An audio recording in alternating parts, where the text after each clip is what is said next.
جب کان غور سے سنتے ہیں تو یہ آنکھوں میں بدل جاتے ہیں، لیکن اگر الفاظ دل کے کانوں تک نہ پہنچے تو کوئی فائدہ نہیں ہوتا۔ یہ دل بہت قیمتی ہے، میں لاکھوں کروڑوں کے بدلے میں اس کا سودا نہیں کروں گا، لیکن آپ کی صرف ایک مسکراہٹ اسے بلا معاوضہ لے جاتی ہے۔ اگر تو غلط راستے پر نہیں چلنا چاہتا تو جو کچھ تیرا نفس تجھے کہتا ہے تو اس کا الٹ کر، کیونکہ وہی اصل میں سیدھا راہ ہے جس پر چل کر تو نجات پائے گا۔ انسان اس دنیا کے نفع اور نقصان کو ذرا ذرا دیکھتا ہے اور دنیا کی خوشی پر ناچتا پھرتا ہے۔ ایسا مناسب نہیں۔ انسان اپنی ہستی کو مٹائے، لالچ اور شہوت سے آزاد ہو، تب خوشی منانے کا اہل ہے۔ اپنے دل کو خود سے دور مت کرو، چاہے وہ کتنے ہی غموں میں لپٹا ہوا کیوں نہ ہو۔ یاد رکھو، خدا اپنے خزانے ٹوٹے ہوئے دلوں میں ہی رکھتا ہے۔ نفس یعنی سانپ کے زہریلے دانت اکھاڑ دے تاکہ سانپ سنساری کی مصیبت سے بچ جائے۔ نفس کو مرشد کامل کے سایہ کے علاوہ کوئی چیز نہیں مارتی ہے۔ اس نفس کو مارنے والے کا دامن مضبوطی سے پکڑ لے۔ دین کی کمائی عشق اور باطنی جذبہ ہے۔ اے سرکش، قابلیت اللہ کے نور کو سمجھ، تیرا یہ کمینہ نفس فنا ہو جانے والی کمائی چاہتا ہے۔ کب تک کمینی کمائی کھایا کرے گا؟ چھوڑ، بس کر۔ اے انسان، اگر تجھے اللہ کا راستہ چاہیے تو آنکھیں کھول لے، اس غفلت بھری دنیا سے الگ ہو جا اور جاگ جا، اپنی ہستی کو پہچان لے کہ تو کون ہے۔ اے بزرگوں، اپنے باطن کی مسجد کو تعمیر کرو، کیونکہ سلیمان زمانہ یعنی مرشد کامل آ گیا، جس کی نگرانی اور ہدایت کے ماتحت یہ کام ہو سکتا ہے، اور تم پر سلام ہو۔ تو اپنی عقل اور محبت کے ذریعے سے نزدیکی حاصل کر، نہ کہ اپنے کمال اور نیکی کی بنیاد پر۔ تو اس عقل مند ولی اللہ کے سایہ میں جا جس کو راستہ سے کوئی ہٹانے والا نہ ہٹا سکے، اسی کے ذریعے تو اللہ کا قرب حاصل کر لے گا۔ یاد رکھ، ناری خاکیوں کی جانی دشمن ہے، آگ پانی اور اس کی پیداوار کی دشمن ہے، جس طرح پانی اس کی جان کا دشمن ہے۔ شیطان ایک ناری ہے، اس سے بچ۔ اس کے علاوہ ایک اور آگ شہوت ہے جس کے اندر گناہ ہے۔ گدھے کی گردن پکڑ لے اور اس کو سیدھے راستہ کی طرف کھینچ۔ خبردار، گدھے کو نہ چھوڑ اور اس کو آزاد نہ کر، اس لیے اس کا عشق سبزہ زار سے ہے۔ اگر تو غفلت سے اس کو تھوڑی دیر کے لیے بھی آزاد چھوڑ دے گا، وہ گھاس کی جانب چلا جائے گا، کیونکہ گھاس کا عاشق گدھا راستہ کا دشمن ہے۔ اس نے بہت اناڑیوں کو برباد کیا ہے۔ یاد رکھو، نا امیدی کو اللہ نے فنا کر دیا ہے، جبکہ گناہ اور معصیت طاعت بن گئی۔ جب وہ گناہوں کو تبدیل کر دینا چاہتا ہے تو برے کاموں کی عین طاعت کا ذریعہ بنا دیتا ہے۔ انسان لاکھ چالاکی سے کام لے اور لاکھ تدبیر اختیار کر لے، لیکن انسان کے مقدر میں جو لکھا ہوتا ہے، جو تقدیر کے صفحے پر لکھا ہوتا ہے، وہی اس کو ملتا ہے۔ اس لیے اللہ کے دیے ہوئے پر راضی رہے، پھر اصل خوشی سے ہمکنار ہو جائے گا۔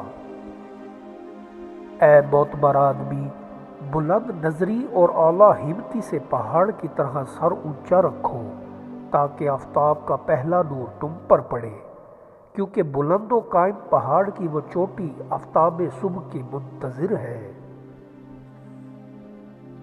سیلاب جب دریا میں پہنچا، دریا بن گیا۔ دانہ جب کھیت میں پہنچا، کھیتی بن گئی۔ سیلاب جب دریا میں پہنچا، فنا ہو گیا۔ ابر سورج کی تلوار کے آگے دھوپ بن گیا۔ اے مسلمان بھائی، جو اپنے آپ کو خدا کا شیر بتاتے ہو، برسوں گزر گئے کہ تم ایک کتے یعنی شیطان سے عاجز ہو رہے ہو، تو وہ کتا یعنی شیطان تمہارے لیے کیا خاک شکار مارے گا جب تم خود اعلانیہ کتے کے شکار ہو رہے ہو۔ جبر کیا ہے ٹوٹے ہوئے کو باندھنا یا ٹوٹی رگ کو جوڑنا؟ جب تو نے اس راہ میں اپنے پاؤں کو نہیں توڑا ہے تو کس پر ہنستا ہے؟ پاؤں کو کیوں باندھتا ہے؟ جس نے کوشش کی اور اپنے پاؤں کو توڑا، اس کے لیے براق پہنچا اور وہ سوار ہوا اور کامیاب ہوا۔ جس طرح پرندے دانے پر لپکتے ہیں، اسی طرح مومن کا دل سچائی کی طرف لپکتا ہے۔ یہ علامت صرف خالص مومن کی ہے۔ اگر کسی کا دل گناہوں کی وجہ سے بیمار، اس کے لیے یہ علامت نہیں ہے۔ اگر کشتی بانی کی صلاحیت نہیں ہے تو کشتی کنارے کنارے لے جانی چاہیے۔ پہلے تجارت کا فن سیکھ، پھر دکان کرو۔ آزاد نہ زندگی بسر کرنے کی ہمت نہ ہو تو غلام بن کر رہنا چاہیے۔ جب تک کمال حاصل نہ ہو کسی شیخ کے تابع رہو۔ اپنے باطن کی تکمیل کا طریقہ یہ ہے کہ علیحدگی اختیار کر کے اشک باری کی جائے۔ حضرت آدم رونے کے لیے زمانے پر آئے۔ اگر تو آدم کی پشت میں سے ہے تو پھر جستجو میں رہے۔ دل کی آگ اور آنکھ کے پانی سے اپنی روح کی غذا تیار کر۔ میں تمہیں نہ تو دل سے اور نہ ہی دماغ سے محبت کرتا ہوں، کیونکہ دل رک بھی سکتا ہے اور دماغ بھول بھی سکتا ہے۔ میں تمہیں اپنی روح سے محبت کرتا ہوں، جو نہ رکتی ہے نہ بھولتی ہے۔ پھول کا کانٹے کے ساتھ صبر اس میں مہک اور حسن پیدا کرتا ہے۔ دودھ، لید اور خون کے درمیان صبر کرتا ہے تو بچے کو زندگی بخشنے والا بن جاتا ہے۔ ہم جو تمام عالم کے باطن کو تاڑنے والے ہیں، دل کو دیکھتے ہیں ظاہر کو نہیں۔ اہل عدالت جو ظاہر پر توجہ رکھتے ہیں، ظاہری صورتوں پر حکم لگایا کرتے ہیں۔ دریا کا پانی جو خوفناک جگہ ہے، مچھلیوں کے خمار کے سامنے خود ایک گھونٹ ہے۔ عاشق کے نزدیک ہجر کا ایک لمحہ سال جیسا ہے۔ سبھر کا مسلسل وصل اس کے لیے ایک خیال ہے۔ جب تک انسان زندہ رہتا ہے، وجدانی قوت ہمیشہ اپنا کام کرتی رہتی ہے۔ اس لیے ایسی سوچ کا انکار کر دینا جو معدوم نہیں ہوتی ایک جہالت ہے۔ ناشپاتی میں لیموں کا رس نچوڑ کر چند قطرے ناف میں ڈال کر سو جاؤ۔ وزن 7 کلو کم، چربی 1 کلو کم اور پیٹ اندر چلا جائے گا۔ یہ دنیا مرتے وقت تیرا ساتھ نہیں دیتی، اپنا قدم پیچھے ہٹا لیتی ہے۔ دنیاوی یار تیرے دائیں بائیں پھرتا ہے اور دعوے کرتا تھا تیرا درد دکھ اٹھا لوں گا، لیکن اس نے کچھ نہ اٹھایا۔ موت کے سپاہی آتے ہیں تو وہ جان پہچان بھی بھول جاتا ہے۔ تو تانبے کی طرح اکسیر کی خدمت کر، اے دل، اپنے دلدار کی سختیاں برداشت کر تاکہ تو ایک جوان مرد بن جائے۔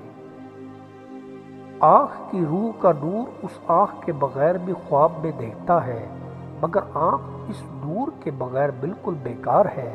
اس سے ثابت ہوا کہ آنکھ کا جسم کی روح کا محتاج ہے اور اس کی روح اس کے جسم کی محتاج نہیں۔ جو لوگ حق تعالیٰ کے احکامات کی پوری پیروی کرتے ہیں، اللہ تعالیٰ دنیا اور آخرت میں ان کا مقام بلند و بالا کر دیتا ہے۔ انسان کا سب سے بڑا دشمن اس کا اپنا دماغ ہوتا ہے۔ پکڑ پکڑ کر وہ لمحے یاد دلاتا ہے جو سب سے زیادہ اذیت ناک ہوتے ہیں۔ دنیا کے ہر میدان میں ہار جیت ہوتی ہے، لیکن اخلاق میں کبھی ہار اور تکبر میں کبھی جیت نہیں ہوتی۔ نیک بننے کے لیے ایسی ہی کوششیں کرو جو تم حسین بننے کے لیے کرتے ہو۔ ماں کا غصہ وقتی ہوتا ہے، ماں کی عزت کرنے سے اللہ تعالیٰ خوش ہوتا ہے۔ خود سے کمزور لوگوں کی عزت کرنا شروع کر دو، اللہ تعالیٰ طاقتور لوگوں سے تمہاری عزت کروانا شروع کر دے گا۔ ہدایت کا نور سب تک پہنچ رہا ہے، لیکن جس کا دل ہی زنگ آلود ہو وہ اسے محسوس ہی نہیں کرتا۔ کسی موڑ پہ لے آتی ہے نوکری انسان کو اپنے ہی گھر جانے کے لیے دوسروں سے اجازت لینی پڑتی ہے۔ جب بندہ لوگوں کو راضی کرنے میں لگا رہتا ہے تب تک اسے حق بولنے کی توفیق نہیں ملتی۔ جہاں قدر نہ ہو وہاں خود کو خود ہی دور کر لو، کیونکہ نہ قدرے نہ شکرے لوگ جن کو سمجھ نہیں ہوتی ان کو ہیرا بھی کانچ نظر آتا ہے۔